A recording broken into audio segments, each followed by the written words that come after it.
promenade en mer.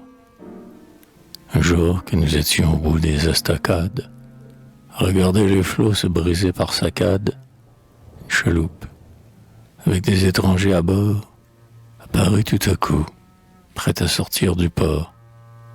Ils étaient pleins d'entrain, jeunes gens, jeunes filles, qui, s'abritant un peu du vent dans leurs mantilles, s'amusaient à laisser pendre leurs mains dans l'eau. Le ciel très bleu formait un fond clair au tableau, que n'aurait pas rendu le plus grand mariniste. Les dames agitaient leurs mouchoirs de batiste, et pour nous saluer se levaient sur leurs bancs, comme des violons, les cordes des haubans, frémissaient et chantaient sous l'archet de la brise. Le guidon ondoyait, le phoque de toile grise montait et s'abaissait comme un sein oppressé. Deux marins, dans la barque, en tricot bleu foncé, tenaient le gouvernail et faisaient les manœuvres. Les cordages glissaient ainsi que des couleuvres, dans leurs gros doigts durcis comme des doigts d'airain. Et tous les passagers reprenaient le refrain d'un ancien air flamand qu'on chante sur la côte. Sous des parasols blancs, entassés côte à côte, ils riaient aux éclats, feignant d'avoir grand-peur d'un steamer qui virait, panaché de vapeur. Puis, en signe d'adieu, nous lançaient au passage quelques fleurs, des bouquets parant chaque corsage, tandis que les marins manœuvraient à l'avant.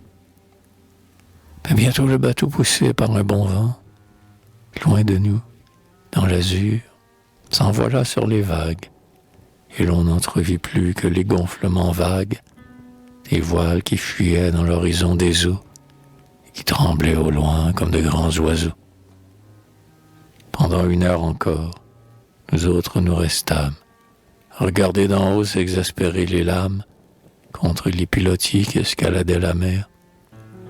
Moi, j'éprouvais alors comme un plaisir amer à déchiffrer, rêveur, sur ces rampes salies, les noms, les bouts de verre, les serments, les folies, les dates, les croquis, les chiffres enlacés qu'on gravait sur ce bois tant d'amoureux passés, comme sur les troncs d'arbres autour des kermesses.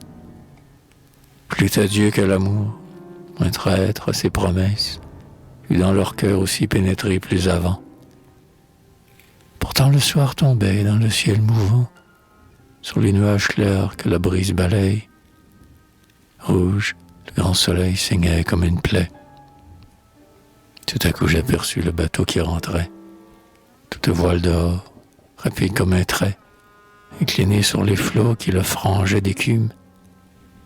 Et dans l'horizon vague où la nuit et la brume éteignaient le soleil sous leur double éteignoir, cette barque semblait un catafalque noir qu'entourait, en perçant les premières ténèbres, quelques astres pareils à des cierges funèbres. Plus de chants, plus de fleurs, d'aveux et de baisers. Ils étaient là, tremblants, malades et brisés. Dans les voiles, le vent gémissait comme un râle. On eût dit des noyés, tant chacun était pâle. Et les derniers rayons du soleil s'affaissant mettaient sur leur pâleur comme un filet de sang. Les voyants abattus et la mine défaite, et qui tantôt semblaient partir pour une fête, je songeais. C'est ainsi du voyage d'amour. Au matin de ces avions s'embarque un beau jour, les mains pleines de fleurs et le cœur plein de rêves. Mais à peine s'est-on élancé loin des grèves, où l'on goûtait un pain calme et différent, que le charme vous quitte et la douleur vous prend.